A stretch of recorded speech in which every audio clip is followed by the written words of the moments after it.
Welcome to the Justice and Equity in a Time of National Racial Crisis, a community conversation event. My name is Peniel Joseph, and I'm co-moderating this with my colleague and friend, Jeremi Suri. This is a conversation in light of the massive racial upheaval and protests that we've seen in demonstrations in the aftermath of George Floyd's death in Minneapolis, the public execution on May 26th. We want to come together and have a conversation with two UT professors, Center for the Study of Race and Democracy, but also city officials. Mayor Adler is here, Councilwoman Alter is here, Councilwoman Natasha is here, Harper-Madison. So this is a really important event. This is the first of many community conversations we're going to be having with civil rights leaders, faith leaders, law enforcement, nonprofits, community organizations, entrepreneurs, and stakeholders to try to move forward together in the city of Austin. I'm going to hand it over to Jeremi Suri, Professor Suri, for a second, and I will be back. Great. Thank you, Peniel. I want to thank my good friend and great colleague and distinguished author, Professor Peniel Joseph, who's the Barbara Jordan Chair for Ethics and Values. And boy, do we need to remember Barbara Jordan these days. And Peniel really carries her legacy forward. I want to thank Peniel for organizing this. I also want to give a shout out to Emily Dunkley, who you can see, who is the program coordinator at the Center for the Study of Race and Democracy, who did a lot of the hard work to make this possible. I also want to thank our friends and supporters, in particular, Mickey and Jeannie Klein, who were one of the first groups of individuals to come to Peniel and to me and say, we really need to have a community conversation and to support the center acting in that way. I feel privileged just to be a small part of Peniel's center, the Center for the Study of Race and Democracy at UT, because I think it's offering a hub, not just for the university, but for the city, to bring people together, to talk about these difficult issues, to bring research and scholarship together with activism and policy making, which is what we need in our democracy more than ever. I want to thank everyone who's a part of this. We've had amazing interest, and I know this is just the beginning of a conversation. We're going to follow this up with articles as well at the website Urbanitas. We will have articles about this. Peniel has already written something about this event. We will have follow-up articles. I hope everyone will look at urbanitas.com as well as other news coverage. So without further ado, we're going to go right to our four panelists. They're each going to speak for about 10 minutes. And then we're going to turn to your questions. Please use the Q&A function to type in your questions, and Peniel and I will moderate your questions for the elected officials and for us if appropriate. Peniel Joseph is going to speak for 10 minutes about the history of race issues in our society, particularly the contemporary issues we face, giving us the history of the present in a sense. And then our three elected officials who have generously joined us, they're going to each speak for 10 minutes from their perspective as contemporary policymakers about how we as Austin, as a city, can build upon this experience and hopefully do better in the future. So Peniel, would you like to kick us off? Absolutely. I'm going to read something, and this is really heartfelt. I think this is a time for us to get together while also acknowledging the difficulties and the conflicts that we face. The killing of George Floyd represents a national tragedy that should be turned into a generational opportunity. Dismantling racial oppression begins by acknowledging the way in which an unequal justice system impacts social welfare, education, housing, and employment in ways that amplify the racial caste system. George Floyd managed to survive the coronavirus pandemic that's killing Black people at an alarmingly high rate, only to be felled by the more deadly virus of white supremacy. Now, over 100 US cities are experiencing a scale of protest, clashes between police and demonstrators, and National Guard deployment not seen since the long, hot summers of racial discontent and crisis that characterized much of the 1960s. We are witnessing a level of national civil unrest that recalls the aftermath of Dr. Martin Luther King Jr.'s assassination on April 4th, 1968, when 125 cities exploded in protest. From peaceful demonstrations to clashes between protesters and Secret Service agents outside the White House, a national racial crisis is unfurling before our very eyes. The inhumanity of Floyd's death heaped further indignity on Black communities suffering disproportionately from the brutal effects of the pandemic. Black folk have been diagnosed with and died from COVID-19 at disproportionately high rates. The killing of Floyd represents a national tragedy that should be turned into a generational opportunity. Black death at the hands of police is not new. Black Lives Matter protests erupted in 2013 and 2014, turning a hashtag commemorating the mounting numbers of Blacks killed, assaulted, or brutalized by the police and displayed in social media into a social movement that combined the nonviolent disobedience of the civil rights era with Black Power's structural critique of white supremacy and racism. BLM activists argued that America's criminal justice system represented a gateway to panoramic systems of racial and economic oppression. These roots go back to Reconstruction, an era that spawned dueling visions of interracial democracy and the resumption of white supremacy. Convict lease systems inaugurated racial profiling in America with arrest, detainment, fines, and incarceration of Black men and women for quality of life crimes such as loitering. Local municipalities leased out these convicts to private employers who worked them to death. The criminalization of Black communities took on new, both subtle and depths in the early 20th century. George Floyd's excruciating death, captured on nearly 9 minutes of video, resembles spectacles of lynching that ended the lives of thousands of Black men and women between 1880 and 1930, a period that paralleled Jim Crow's national takeover. The civil rights movement's heroic period, between the landmark Brown versus Board of Education case in 1954 and the Voting Rights Act in 1965, represents a high point in efforts to achieve racial justice in America. Despite the passage of watershed civil rights legislation, Black communities erupted between 1963 and 1968 in hundreds of civil disturbances, urban rebellions, and protests against police brutality, racial segregation, and poverty. Malcolm X, a former convict turned political activist who spent his teenage years in Roxbury and Massachusetts and 76 months in 3 prisons, railed against the criminal justice system. Martin Luther King Jr., frequently arrested for his civil rights activism, decried police brutality experienced by peaceful demonstrators in Selma in 1965 and elsewhere. The Black Panthers, the most revolutionary group from the 1960s, identified police brutality in Black communities as part of a sprawling pattern of racial injustice. The Panthers remain best remembered for their provocative rhetoric and armed self-defense patrols, but the group's social programs, ranging from free breakfast for children to health clinics, legal aids, and drug rehabilitation, reimagined Black neighborhoods as communities worthy of care instead of being targeted by policies that led to punishment, incarceration, and death. By the 1980s, President Lyndon Johnson's ambitious war on poverty had, within less than 2 decades, shifted to a war on crime that specifically targeted the Black community.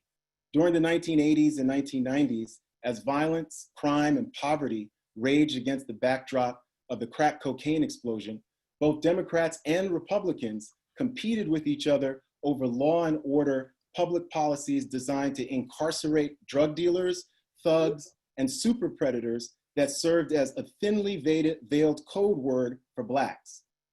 President Ronald Reagan's tough on crime rhetoric and policies begat George H.W. Bush's use of Willie Horton in an ad that played on racism and fear, and Bill Clinton's crime and welfare reforms that further criminalized Black communities and made it virtually impossible for former prisoners to successfully re-enter society after release by blocking avenues of employment, education, and housing. The eruption of the Black Lives Matter movement during Barack Obama's second term, America's first Black president, illustrates how deeply entrenched the issues related to Floyd's death are. Donald J. Trump's open embrace of white supremacists, from the 2017 demonstration in Charlottesville, Virginia, that left 1 woman dead, to the recent anti-government militias that marched to the Michigan State House in defiance of shelter-in-place orders armed with semi-automatic weapons, has fanned the flames of racial intolerance and police violence against Black communities. The good news is that the nation can end this cycle of racist policies that have invariably led to Black misery, death, and rebellion. The multiracial character of the demonstrations taking place around the nation attest to the growing realization of white, Latinx, Asian, and indigenous allies that the struggle for Black dignity and citizenship encompasses and impacts their own individual stories as well. Dismantling systems of racial oppression begins by acknowledging the way in which unequal justice impacts social welfare, education, housing, and employment in a way that amplifies a racial caste system rooted in racial slavery.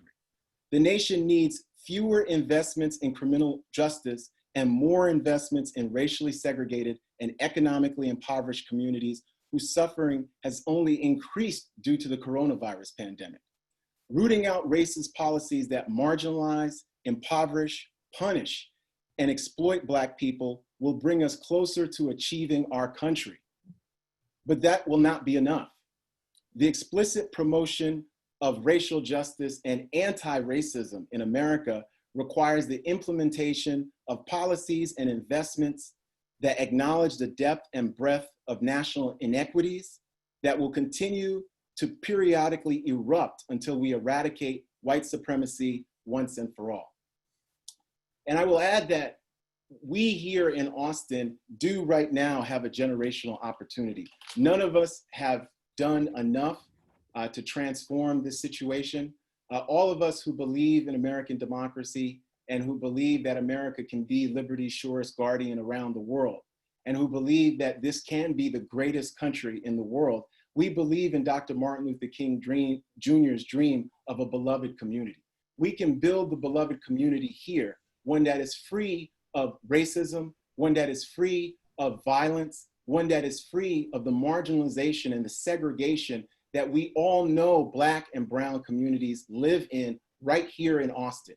Even though we are a liberal city that lacks the political will to have our morality, to live our morality. That's what we're trying to do. The beloved community says that we are all in this together and we have to have shared sacrifice in order to create the community that we all want to live in. So I'll close by saying this. The mayor is here. We've got two extraordinary elected officials here. Professor Suri is here, and we have so many people here online.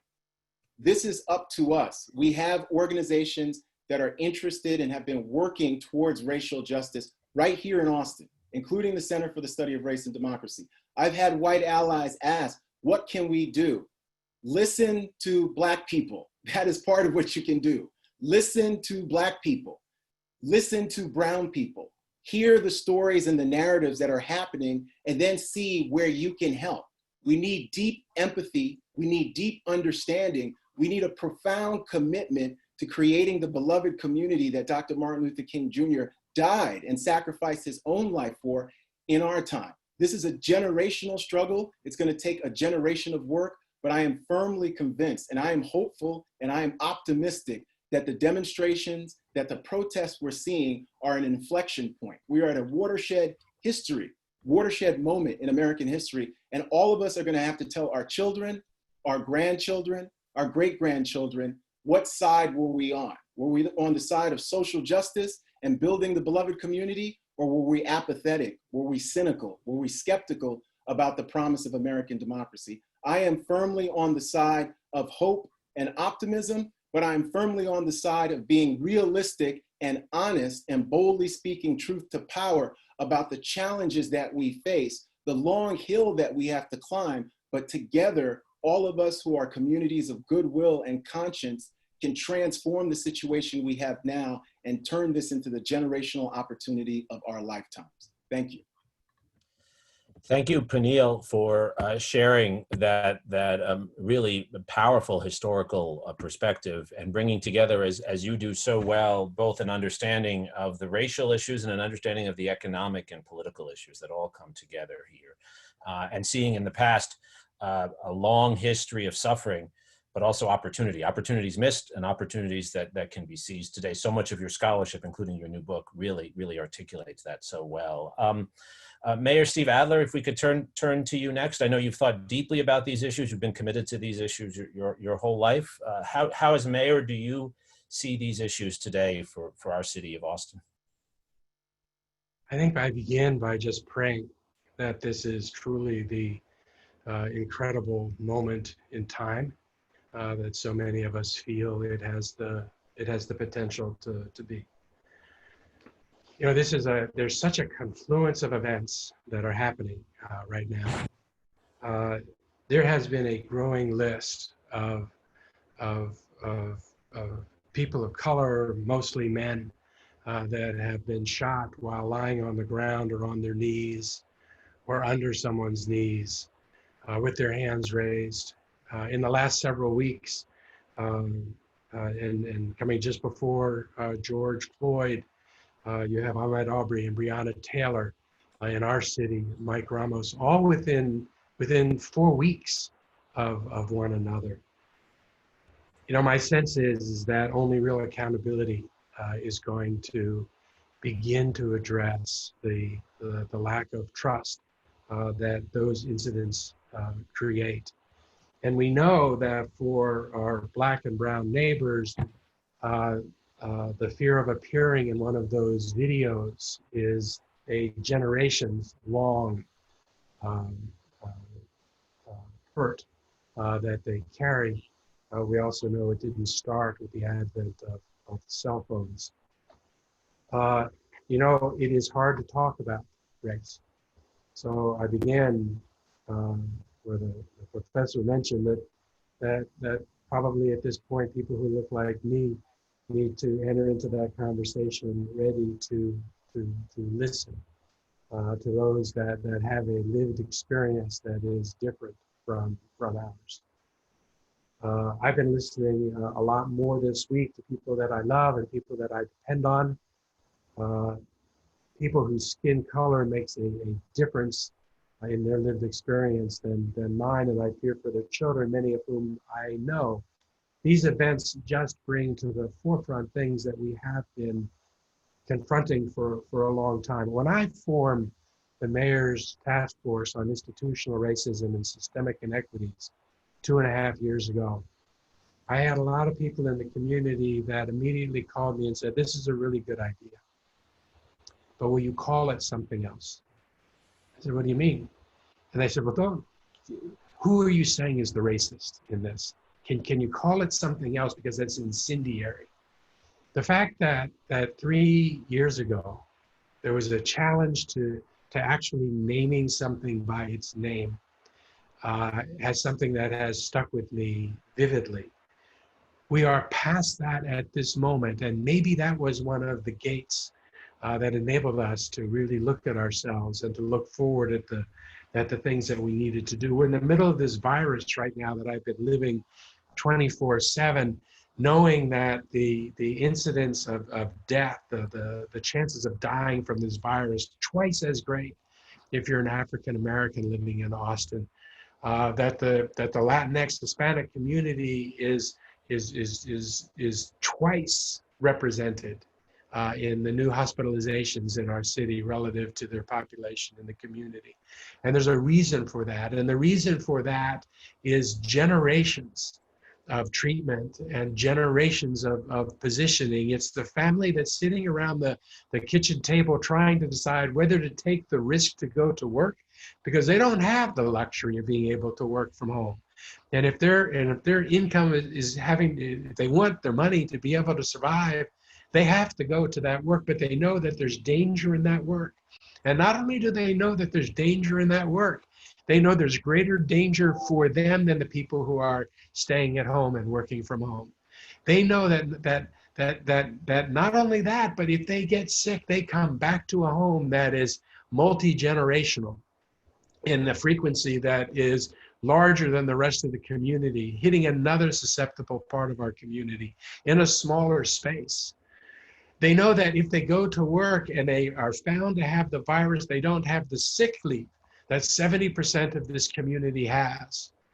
I mean, the choices, that's just focusing on the virus, and then to have this virus happen and these protests happen at the same time, where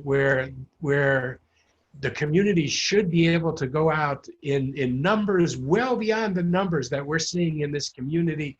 But this very same virus that is causing such a disparate impact in our community now becomes yet another cruel bandit of our lives and now of our institutions, in our constitutional rights.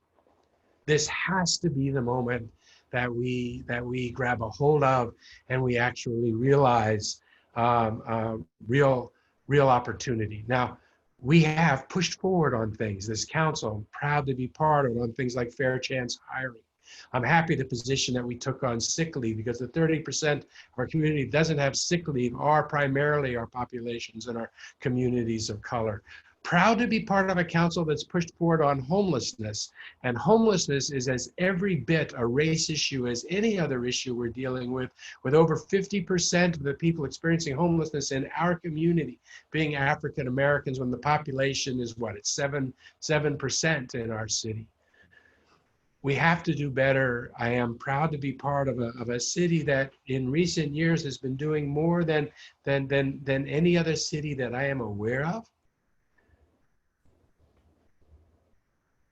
But it just puts in bare and naked relief how much more work has to be done.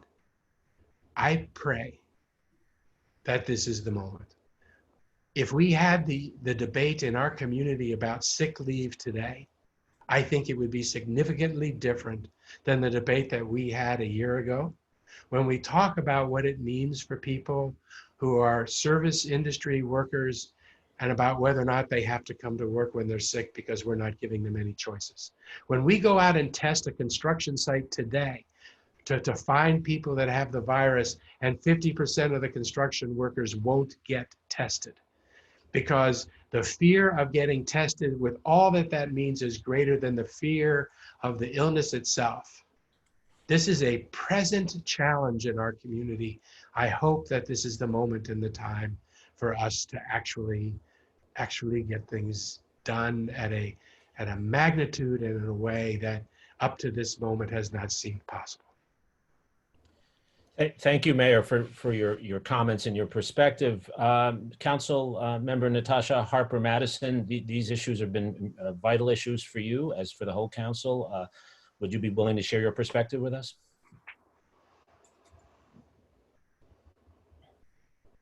Sure, if I can unmute. Thank you. I have lots of thoughts and I have lots of feelings. And if I may, if this were a council day, I'd ask for the opportunity to take a moment of privilege. But because this is a considerably less formal format, I will say this. And this is my truth. And my hope is that this will resonate with somebody either also on the call or somebody watching. It took absolutely everything I had to be sitting in front of you right now with my yoga pants on the bottom and my fancy shirt on the top. I'm struggling. Like my friends and I say, I'm on the struggle bus right now. When Peniel was speaking, it legitimately took everything I had not to cry, because that's where I'm at. And it just so happens I cried very publicly yesterday during the course of a council work session. And so I'm reserving my thug tears right now. I'm not gonna cry today again, but I want to. And if it does anybody any good, I'll tell you why I wanna cry, right? You know, I feel I'm tired, right? I'm a whole human. So physiologically, we're all the same. And I want you to tell me how you respond when you're absolutely exhausted. I'm tired. I'm physically tired. I'm mentally tired. I'm tired. and you don't show up your best when you're tired, right? You know, there's some professors on the call. You probably tell your students about the importance of, you know, management of their time. And that includes, you know, taking into consideration, you know, how you have to maximize your assets. And some of those are your intellectual and physiological capabilities. And that means you got to get rest. There's no rest. I haven't slept more than 3 hours in days. And even prior to that, I was sleeping like maybe possibly at best 4 hours a night, you know? So it's like for everybody, we are in a situation that is sort of heightened alert and heightened exhaustion.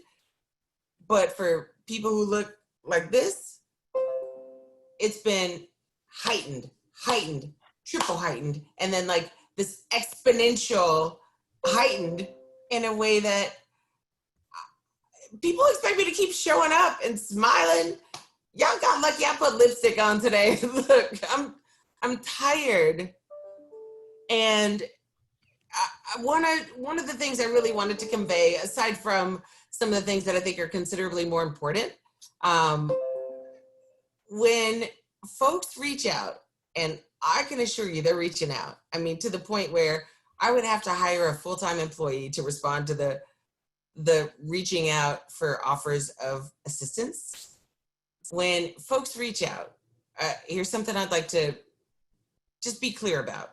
One, the level of appreciation I have for the reaching out is, my heart explodes. But two, now you just made it my job. Now you just made it my job to help you help me. And I don't have time to help you help me. I need you to, like you do everything else, Google it, dial another friend who doesn't look like me, do something else. Don't call me and ask me how you can help me, because you just made everything harder for me. And I know that wasn't your intention, but at the end of the day, that's what you did. You just gave me another job, and I don't have time for another job. I got 10 jobs, man. I cannot help you help me right now. So I want to be real clear about, if I don't sound as perfectly articulate as I could, as eloquent as I could, if my eyebrows aren't just right, I know this one is kind of wonky. I can tell you right now, I can see myself on this thing. But who cares though, right? Like, we are talking about, and it's this multi-tiered trauma. It's, you know, I married a freckly white man who talks about his experience watching me be a Black woman. And he's like, babe, it's not post-traumatic, it's present traumatic. Every day watching you and my Black daughters move through the world, I recognize that your trauma is present. It's ever present. And that's not me owning victimhood, because I will never do that. I'm empowered and I'm extraordinary, and I give myself permission for that every day. And so what I'm saying there is, I already have enough to do, so don't give me another job.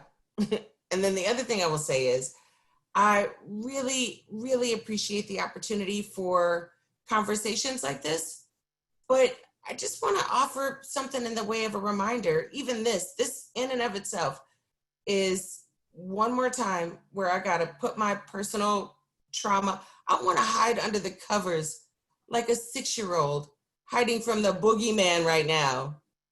But I can't do that, because it's very important that I'm showing up and that I'm saying my words, I'm sharing my truth. That's so important. Representation.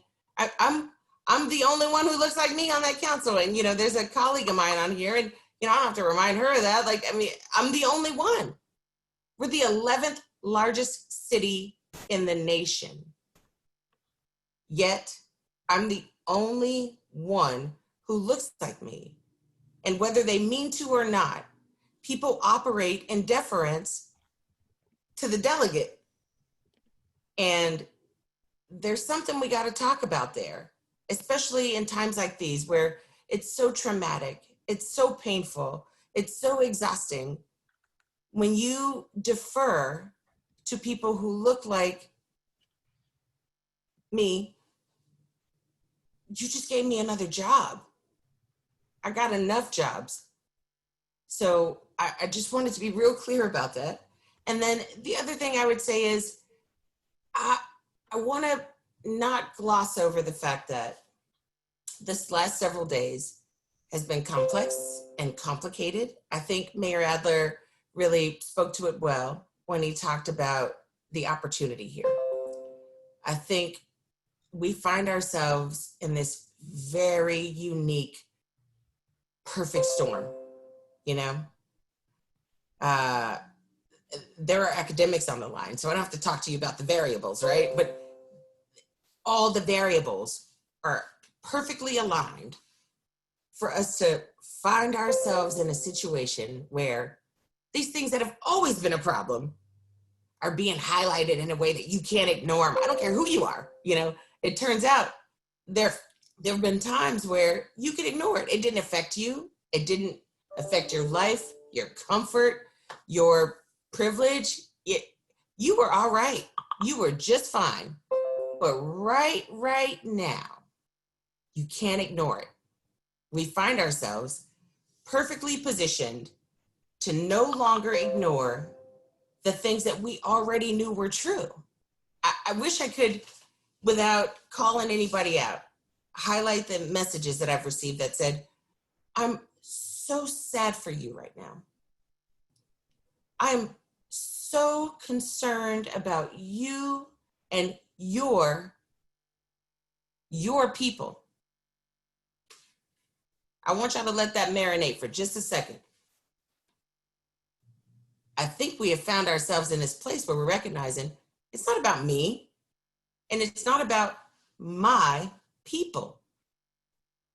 This is about all of us. This is all of our shame. This is all of our concern. You should be concerned about yourself as much as you are about me. And so I'll sort of close by saying a couple other things, but I see some heads nodding, so my hope is that I didn't offend anybody too much, but the truth of the matter is at this point, I don't care. I don't care who I offended. You know, it's like, do we have time for offense, really?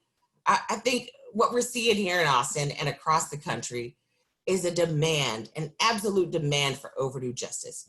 You know, last month when it was predominantly white protesters carrying guns and demanding an end to restrictions that protect us from a pandemic. You know, we're talking about patriotism. Then we didn't see the Capitol get shut down. We didn't see helicopters. We didn't see tear gas. People were talking about ending lockdowns and not imposing curfews. But then we get the opportunity to have this discussion about the Tale of Two Cities. And this is it. Right now, this is what we're seeing. And it has to stop. For anyone who wasn't already convinced, 2020, it shoved it right in our faces.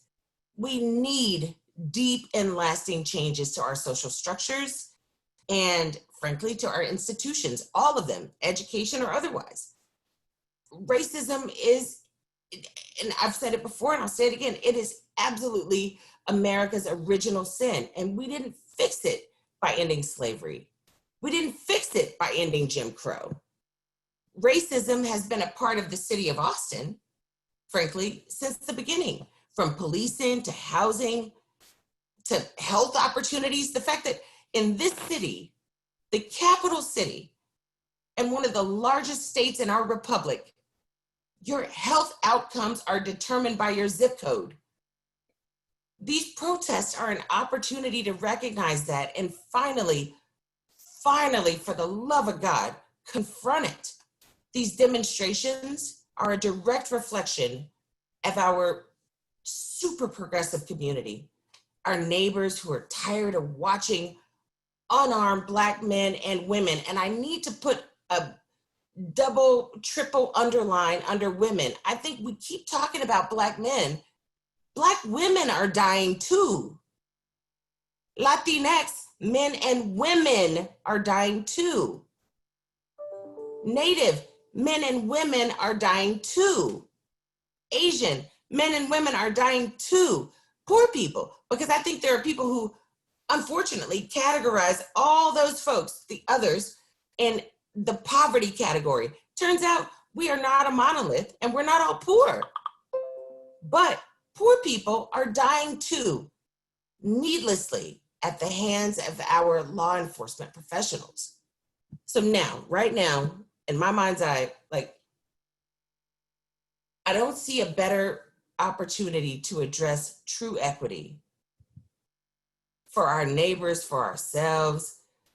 As a community, we've already sacrificed so much in the era of COVID that why not take this opportunity to extend what we've learned from one another so far, what we've garnered by way of seeing how we can work together. It's obvious that we can do it, but we have to extend it beyond COVID.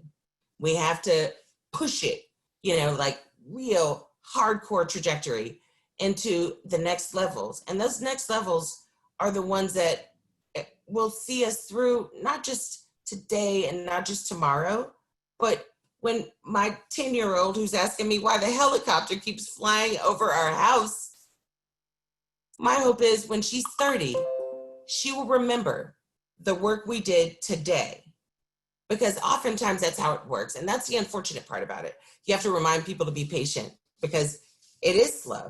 I mean, everything about shifting policy and politics and culture, it's slow. But I firmly believe that the heirloom seeds that we plant today, that my daughter and her kids will be able to harvest. And I believe in us. I believe in us as a people. I believe in our desire to see us do better. I'm not entirely certain what was, the expectation for my presentation today, but I know that I couldn't walk away without saying that Black Americans have suffered enough trauma. We have suffered enough in the way of understandable and valid outrage. We need structural change in Austin. We need structural change in our nation. And we have got to be able to have difficult conversations with one another that make each other uncomfortable. Tell me where you came from. I'll tell you where I came from. And then someplace in the middle, we should be able to have this dialogue about what works and what doesn't. And so, to reflect back to what I originally said, don't ask Black people how to help you figure this out. Please don't do that. It's not helpful. And so at the end of the day, my hope is the takeaway from my contribution to this dialogue is we are all struggling, and that's okay. And don't be ashamed of doing what you need to do to take care of yourself. You need to call your therapist, do it. You need to take your meds, do it. You need to take a rest, crawl under the covers like a 6-year-old, do that too. Take care of yourself because we need the people who are showing up in positions of leadership to be okay. And so thank you for having me on, and I really appreciate what's been contributed so far and can't wait to hear what's next up. Okay, thank you, Councilwoman Harper-Madison. Now we have Councilwoman Alison Alter, who's going to share with us.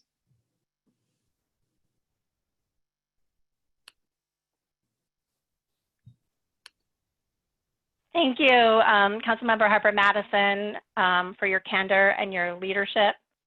And thank you, Mayor Adler, for being part of this discussion, and for Peniel and Jeremi for being part of this. On Friday, when we organized this conversation, we did not know what lay ahead over the weekend. What we did know was that there was a lot of pain over recent events, rooted in very real, personal, and historical experiences. And we knew that our community needed to have some difficult conversations. And I think we're beginning to hear what some of those issues are. We also need to begin a process of mapping out ways to take additional action to end systemic racism, not just in our justice system, but in our health and our education systems too. I want to speak for a second to those of you who are on this webinar. We have over 900 folks who are tuning in. And I want to say that I wish we could speak in person and learn together offline. And I hope that in the very near future, as we move beyond the pandemic, that I will get the opportunity to learn from you and maybe share some of my experiences as well. I believe that change will come from open conversations, open minds, and following our words with action. As a city and as a council, we have many difficult conversations and decisions ahead of us in the coming days, weeks, and months, just like we've had for the months and years that I've been on council and before that. And I'm really thankful for forums like this one, where we can listen to one another and continue that work. But I speak to you today not just as an elected official, but also as a mother. As a mother, I have a fierce love towards my children and an innate need to protect them. I have also learned that they are learning from me how to pursue justice and equity. They are watching and learning from the examples that I set, my reactions, and how I respond to the mistakes that I make, which I do make. They are today quite literally watching me. In a very visceral way, becoming a mother, I think, has been the thing that has helped me see racism and injustice through a clearer lens. While I know what it is to worry about a child, I also know that some mothers will have conversations with their children that I will never need to have. I realize that I don't know what it's like to worry every single day, every single time my children walk out our door. I cannot imagine what that kind of worry and fear is like, but I do know I must work and try to alleviate what I can for those mothers who do. No one in our community should have to fear for the lives of their children in this way.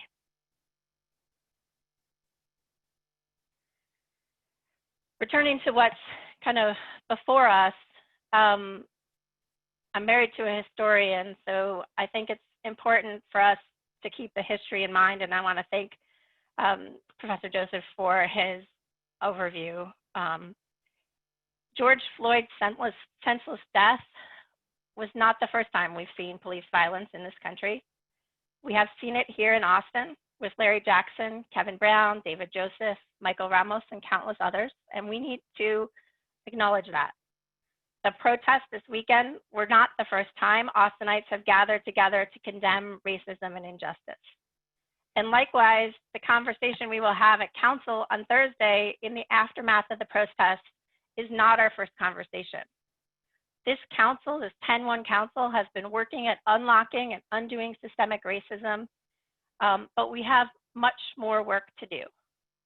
And so in the time that you've given me to share with you, I wanted to talk about some of the things that this council has accomplished by way of knowing that history, so that as we move forward, we can be diligent in our policy work and understand a little bit better what some of the next steps might be. I know that creating change feels daunting and overwhelming. So I want to speak for myself and what I found useful in trying to make change within the system within which I work, which is on council. So for me, it's really important that I try to identify issues that are specific and solvable. And I've had to develop an approach that works for me when tackling any policy question. And it may not be what works for you. My focus has been on identifying levers and learning how and when they can be moved to operationalize the change that we want to see, and then intensely zeroing in. I look to understand the systems as a whole and for the locus of control within my position, which may be a public safety contract, the budget, authorizing an audit, creating a task force, providing input on a strategic plan, or changing a law. I tend to gather immense amounts of information and connect the dots across systems, people, and information, knowing that there's value in seeing the larger picture, that I have much to learn from others, and that mutual gains can be identified if we take this broader approach. On the local level, when I first took office 3.5 years ago, All three of our public safety contracts were up for renewal. With public safety comprising close to 70% of the budget, and with public safety a core basic function, I knew I needed to invest in understanding how these contracts work, where the leverage points were, what the negotiations were about, and ultimately figure out ways to move this to advance my policy priorities. For today, I want to zero in quickly on the police contract. As part of the way that I approach policy, my staff attended every single negotiation meeting conducted between the department and the city negotiators to thoroughly understand the specifics of that contract. We also listened closely to criminal justice advocates in our community. We operated with intention, and we were able to make historic changes to the police contract. We added more accountability for officers. We removed barriers to filing a complaint against an officer, which previously required a paper complaint notarized with an affidavit. Now folks can call, email, submit online, and they have the option of filing anonymously. And it was these pieces that are going to help us to understand what happened over this past weekend when we've had 45 complaints filed from community members and police. We also created the Office of Police Oversight, which is the main mechanism for taking action after that. The final contract increased transparency and accountability and provided a fiscally sustainable way forward. The contract savings of almost $40 million over the initial period provided resources that as council, we've been able to devote to our other priorities, including investments in public health, early childhood education, and social services, which are super important if we want to address justice and equity. Did we accomplish everything we wanted? No. Do we still have more work to do? Again, yes. I also had planned to talk about some work that we've done on sexual assault and our response to that, but I'm going to skip to another one in the interest of opening this up to broader conversation. I want to talk about another public safety issue of deep concern to me, which is gun violence. And the steps that our city is taking here reflect the fact that true lasting change must deeply involve the community in leading that change. Last year, I authored a resolution to establish a task force on gun violence. The task force, which passed unanimously, is taking a micro-level view into the specific ways we can reduce gun violence in Austin, and we anticipate the recommendations later this year. One of the reasons it was important to create that task force is to create a dedicated avenue for the perspectives and ideas of community members with different lived experiences than mine, because the experiences of those directly impacted by an issue, in this case gun violence, must inform our policy making. One of the recommendations the task force is considering is following the models of other cities and establishing an office outside of the police department. This office would focus on an interdisciplinary approach to reducing violence in its many forms, including at the hands of law enforcement. This approach, I believe, ties directly into the larger conversation our entire community is having about racism and violence as it relates to police. Without the input of this task force, we as a council might have assigned the work of gun violence prevention to the police department. But the members of the task force are helping us see that this work must be interdisciplinary and intersectional. They're also helping us see that the historic and present-day harm communities of color have experienced from our justice system means we can't rely on our justice system as we currently imagine it as the sole or perhaps even primary agent of violence prevention. I want to conclude by acknowledging something that's important to state, and that is that our public systems are imperfect and they require oversight and accountability.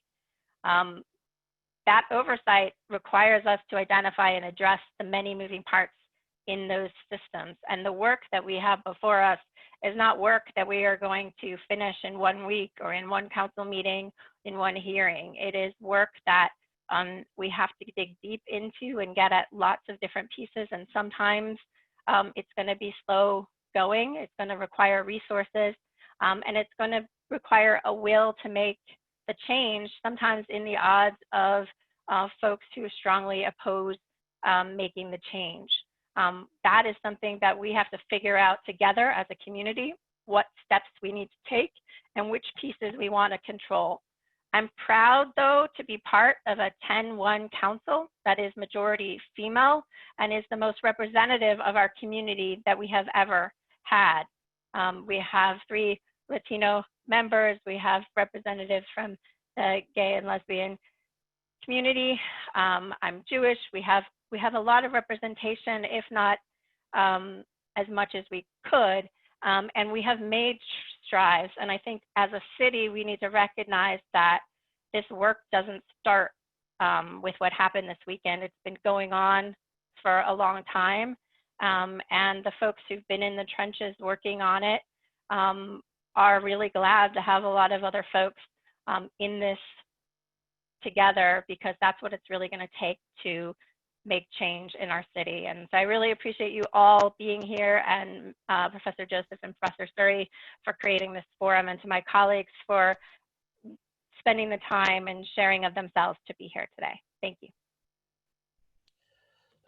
Thank you, Councilwoman. Thank you to our city representatives and to my colleague, Peniel Joseph, for really giving us a lot to chew on. We already have almost 100 questions, I think actually more than 100 questions that have come in. We're going to try to get to as many of them as we can. Please keep sending them in, and we encourage you also, if you don't get your question answered, to email us directly, email the center, email the city representatives here.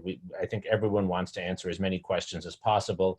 I think we want to start with a question from Mimi Stiles, who's the president and founder of Measure in Austin, one very important organization. And her question is actually echoed by at least 12 other questions I saw that are almost identical to hers. I'm going to read her words, but it seemed to me that Azim, Eric, Hamilton, Joel, a whole number of other people, some of whom I recognize their names, some I don't, echoed the same question.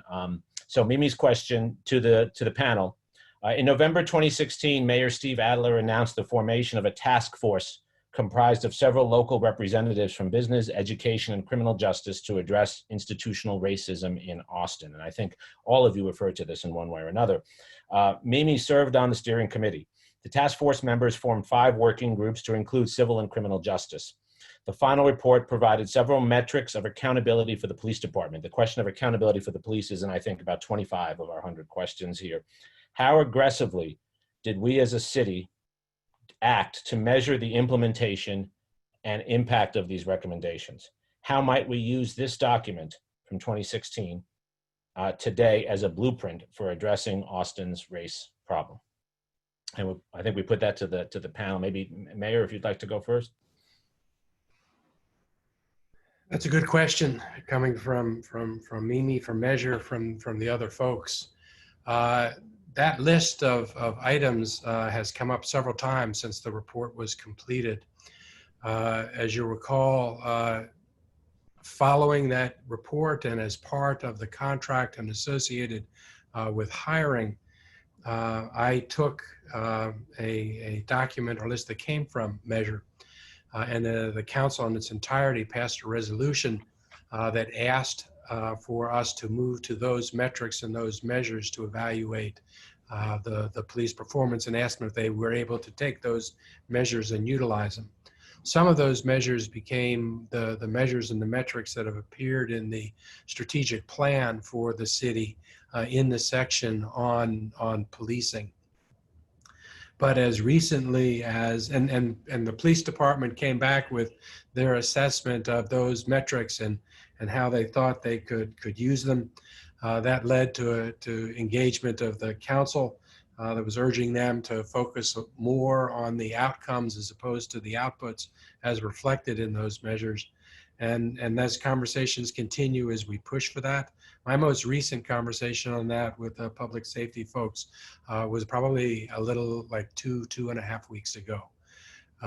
It's taking us too long, but the focus on those measures continues. My hope is that among the things that I think this moment may enable us to help accelerate are those measures. Other comments on this question?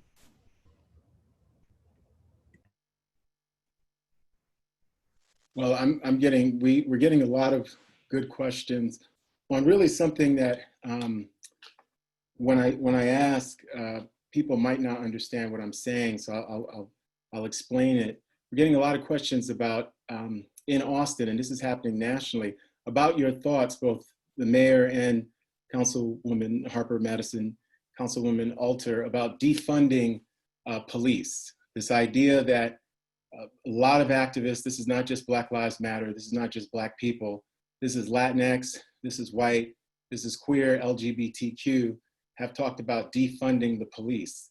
And we're not, you know, when they say defund, some people might not have heard of this movement. They're not saying literally no more police, but they're saying that local municipalities, big city, spend large parts of their general funds towards police. And what do you have to say about redistributing some of that investment into communities in Austin, especially racially segregated and economically impoverished communities? Because we realize we have two Austins here.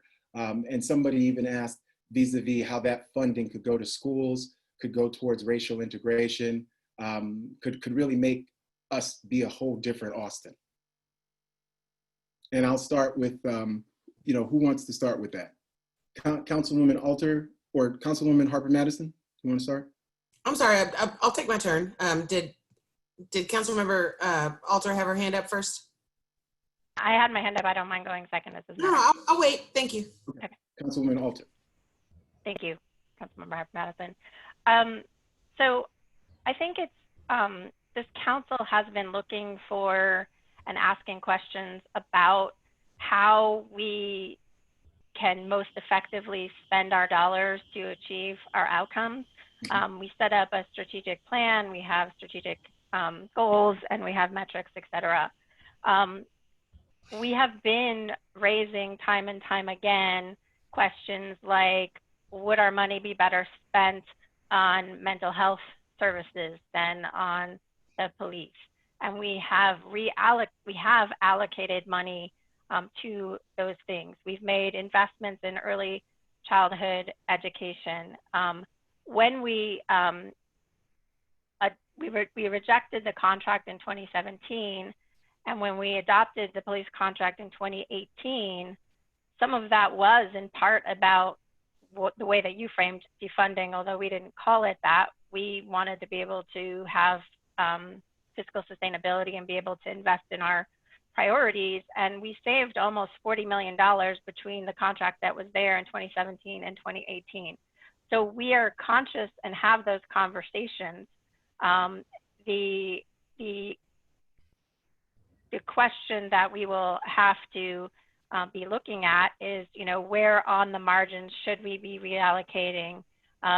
We have looked at things like reallocating even within police to different parts of that system so that we get more healing and justice, say, in our sexual assault response system. But we have already begun a process of freeing that up. The bulk of our costs within the police department come from personnel. And so you have the contract and you have the number of officers, you know, we're grappling with those questions, and I think we're evolving as we have more data over what those choices should be. And I think it is an important, real question about where we should invest our money to get the outcomes that we want. And it's one that we as policymakers need to keep asking ourselves. Thank you. Councilwoman Harper-Madison.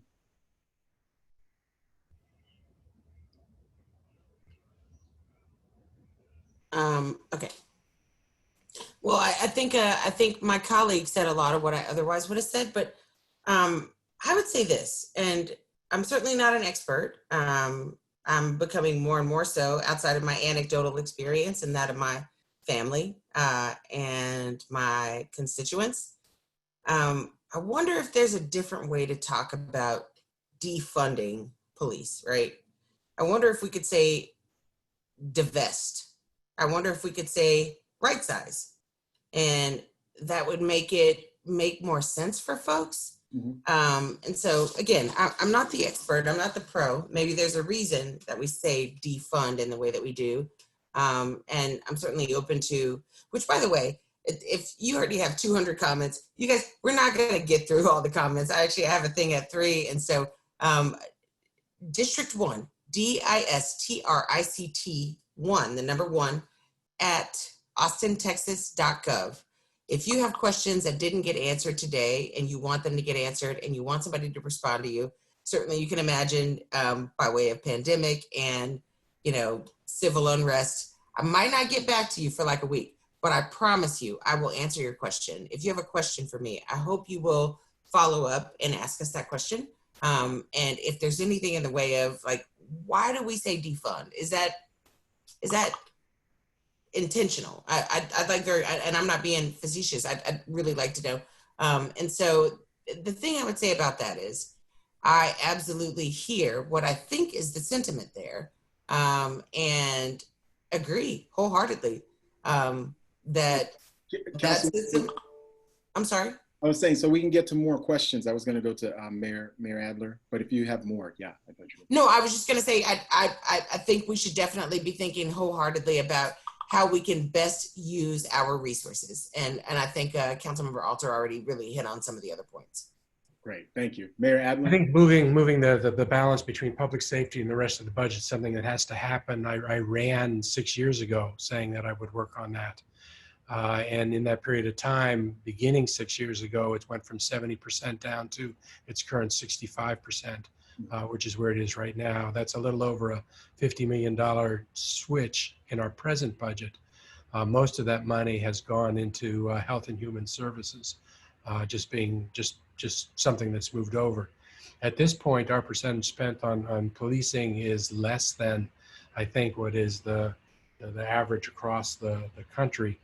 But there are still efforts from the present council to push that even further as we begin to look at where the intersections are between public safety, as Councilmember Alter said, and the other health and human services, mental health investing, as well as the basic underlying economic conditions. Okay, thank you.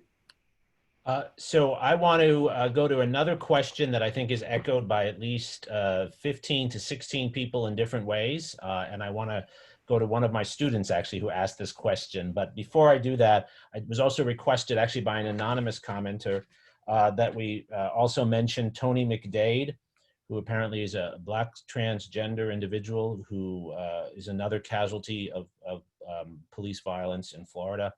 And the individual wanted us to mention that transgender communities are particularly victimized by many of the dynamics we've discussed.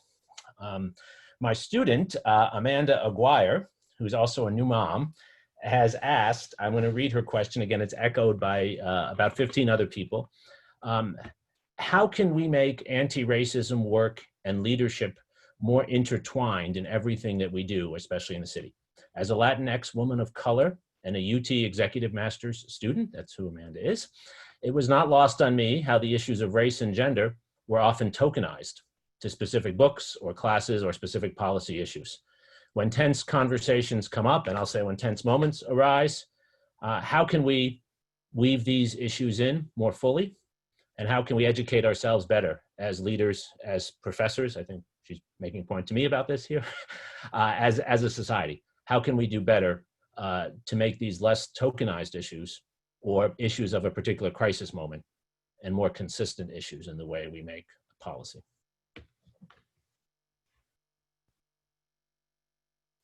Who'd like to take that? Well, I'll jump in, but I think I'm going to jump in and I'm going to do exactly what she's saying we should stop doing. So I think oftentimes people operate in deference to me when it's a Black people issue. And we got to stop doing that. We have got to stop putting people in positions to be the delegate to speak to the thing. And so what I would say is I would like very much for the conversation around tokenism to expand beyond Black people having and brown people and Asian folks having the conversation around being the token.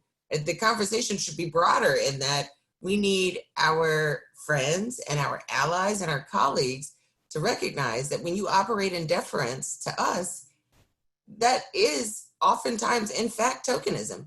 And you put us in a really tricky spot because we recognize how representation matters. So we want to show up. but then we're the only people showing up. So then you let me lug all the water. And that's not fair. It's not appropriate. And frankly, it's not possible. I'm not superhuman. And so, yeah, I appreciate that question very much. And I think the broader conversation is, how do we extend that conversation beyond people of color? How do we extend that conversation beyond? And by the way, I really appreciate the person who introduced the conversation around trans lives. Very important. Thank you for reminding us. But it's that, right? We have to remind each other that there are segments of the population that we consistently forget to talk about. And we all have to be a part of the dialogue so nobody feels tokenized. That's my perspective. I can jump in here. And just for the record, you hadn't gone first yet for a question. So in this particular case, that was how I was viewing it. I think that one of the things that we're trying to do at the city is to build equity into all of our conversations, so it's part of everything and not just segmented off. We had created an equity office to lead those efforts, and we're now systematically going through every department and looking at what they're doing from an equity lens, and trying to make that part of the culture at the city in terms of what we're doing. I think that Austin took a very important step when we moved to 10-1, and I think that has allowed for a lot of voices that maybe were not heard before to have more voice. Not to say that there's enough voice, but I think there's more voice. And I think, you know, as we're looking at this time of crisis, that, you know, if we want to have hope moving forward, it's also important to recognize that, you know, we've had the courage as a city to make big changes before, and that we can learn from them and build on those as we're trying to make additional change. The other place you see it going across silos is with the strategic plan that the council did. We moved away from just operating by departments, but instead operating by strategic objectives. And under each objective, we listed the metrics we would evaluate our performance. And every one of those metrics went through an equity approach as we were drafting them. Professors, I've just gotten a text. I have another 5 minutes and then I'm going to need to get off. Sorry. Okay, we're getting a lot of questions about police brutality and what is the city council and the mayor willing to do about police brutality, even some brutality that was experienced over the weekend in terms of demonstrators. So who wants to tackle that? And we can go with the mayor because you have to go. Okay. Obviously, police brutality and people that are dying is an issue which is very real for us in Austin. The numbers that we're seeing here locally, we need to stop. So the conversations that we're having about police brutality go to, I think, accountability. I think it was really good that the district attorney moved on the Mike Ramos case. But looking at and involving the equity office, but most importantly, the work that Alison and others did in getting the monitor, the police oversight office is now involved in looking at our practices and our evaluation, our accountability, those in new ways.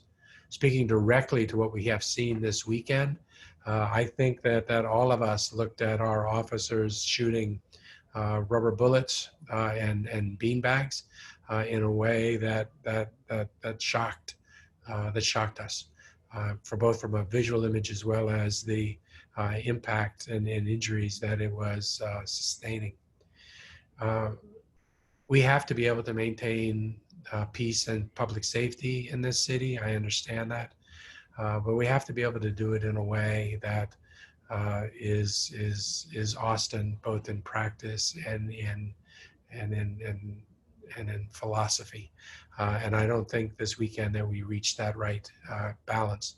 That's why I, together with my colleagues, set this special call meeting tomorrow, Thursday, to be able to talk about that so that we wouldn't get to another weekend without having had this conversation with our police chief and figure out how it is that we both meet the necessary protection of public safety and public property, but also protecting people's lives and allowing for this conversation that we were having associated with this movement and this protest one that is allowed to carry the day.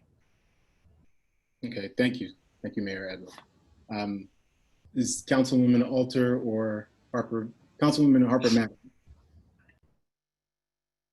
I would say I echo a lot of the sentiment that my colleague just shared. And to take it a step further, what I would say is something along the lines of it was no accident that we are calling for a special call meeting on Thursday.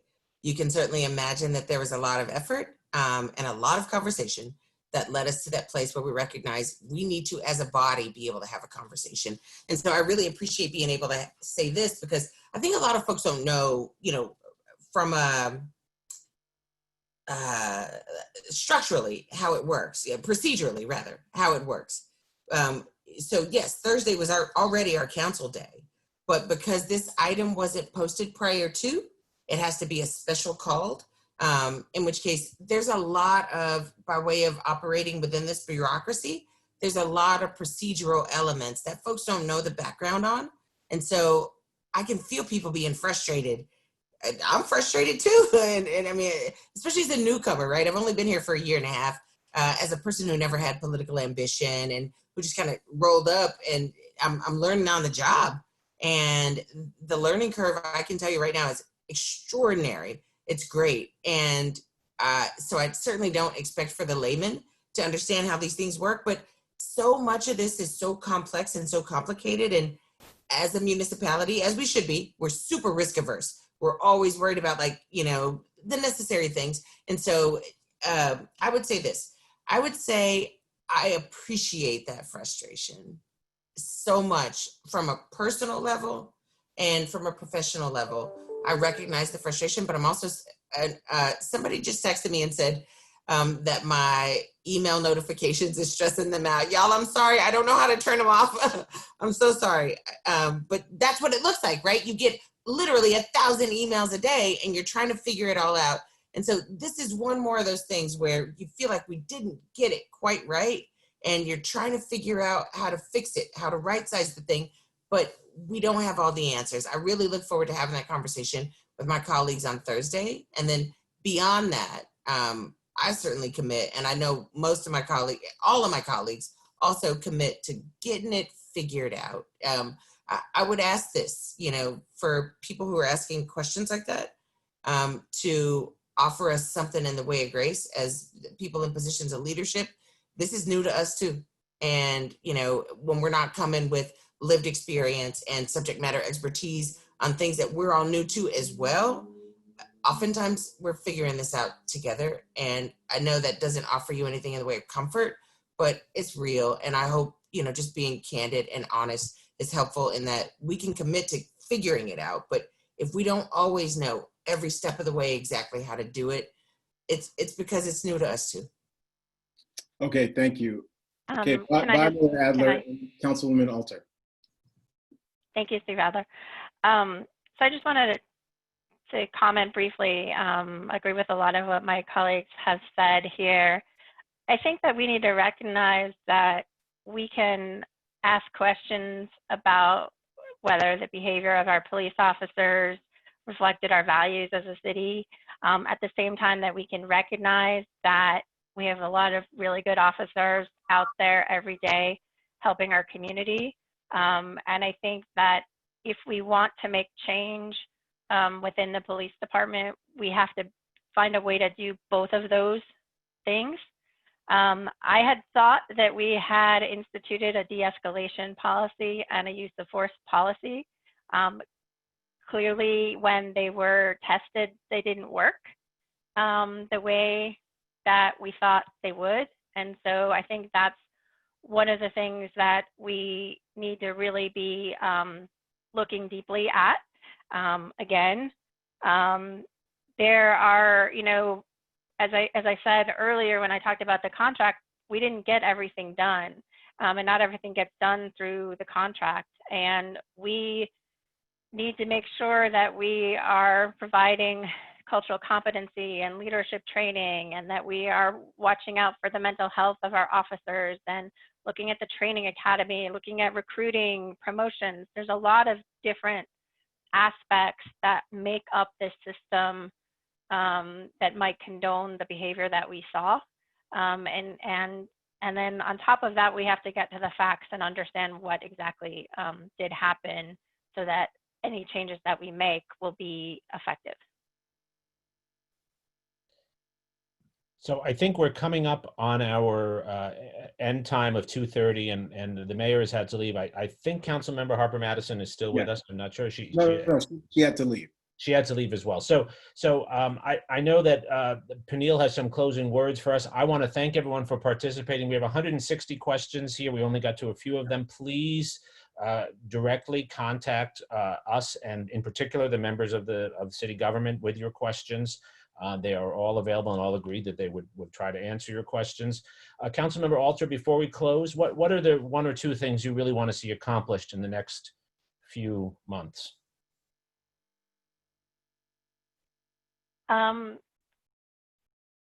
Well, I would like to see us address, you know, navigate the COVID situation, which I think, you know, the conversation we're having today about justice reforms comes on the heels of weeks and weeks of conversations we've been having at council about how do we protect our most vulnerable populations, and trying to understand what's going on in those populations. And you know, just yesterday we had a really important conversation where we were beginning to realize how we could leverage this crisis, which was the COVID crisis that we were talking about, to address health issues in our communities of color that are adding to the comorbidity. And there, you know, the fact that we're beginning to think about solutions that to our current crises that have long-term gains for the broader community is the way that we need to be thinking about things. And, you know, with the justice questions, you know, thinking about our investments as we have been doing, and further doing that, so that when we make an investment, it has, it hits multiple goals and it has a wider impact. It's kind of a broader way. And if we can continue to shift our thinking in that way, I think we'll make better decisions as we're going into budget and whatnot. Thank you. All right, we are at a close. We're closing our Justice and Equity, a Time of National Racial Crisis community conversation. A lot of people to thank. I want to thank Jeannie and Mickey Klein for their steadfast support. I want to thank the mayor. I want to thank Councilwoman Harper-Madison for really coming, even in the context of wellness and her mental health and her physical health. I want to thank Councilwoman Alter for being a strong advocate for justice issues. I want to thank my friend and colleague, Jeremi Suri, for always being there when matters of justice are at hand. I want to thank my partner, Laura. I want to thank my daughters, my entire family for really helping during this difficult time. Big shout out to Emily Dunkley, our program coordinator, who helped make this all possible. She's brilliant. And I really want to reach out to all the white allies out there as well, because people have been asking me, I've been doing a lot of media, what can we do? There are orgs right here in Austin working on anti-racist issues. The Center for the Study of Race and Democracy is a real resource. People have gone on, you know, donated. We need resources so that we can scale this up. We're going to have more community conversations online and then in person when we're able to. But it's important for you to understand that anti-racism is a lifelong project. This is not something that any of us can just say, hey, we're going to be invested in this only during the COVID-19 or only when the New York Times and everybody has this on the news. This is a lifelong project of anti-racism. And if we commit to that lifelong project, we're going to make mistakes. We're going to have shortcomings, all of us, not just white allies, but Latinx, Black, trans, whatever we are. We're just human. But if we commit to that anti-racism and if we support each other, we can transform this world and we can transform the city of Austin. We do have a generational opportunity to dismantle racism, to dismantle white supremacy, to dismantle all these unequal outcomes that hurt our health. They impact our children. They impact our sense of safety, our sense of well-being. So I will close by saying this is a generational moment. We should be hopeful and optimistic. Do not believe the cynics. Do not believe the skeptics. We can transform this situation. It's going to be long. It's going to be hard. It's the work of a generation. But for everyone who's interested in justice, if we center anti-racism as part of our beloved community, we can reimagine Austin. We can reimagine the state of Texas, Travis County. We can reimagine the United States. And we can make a country that is as good as its citizens, as good as its people. People have huge hearts here, Black, Latinx, white, Asian, Indigenous, and we can make that country as good as the people who are invested in social justice and building that beloved community. So thank you, everybody. Continue to support us. We're going to have these community conversations, and we are going to build a just community right here in Austin. Thank you so much.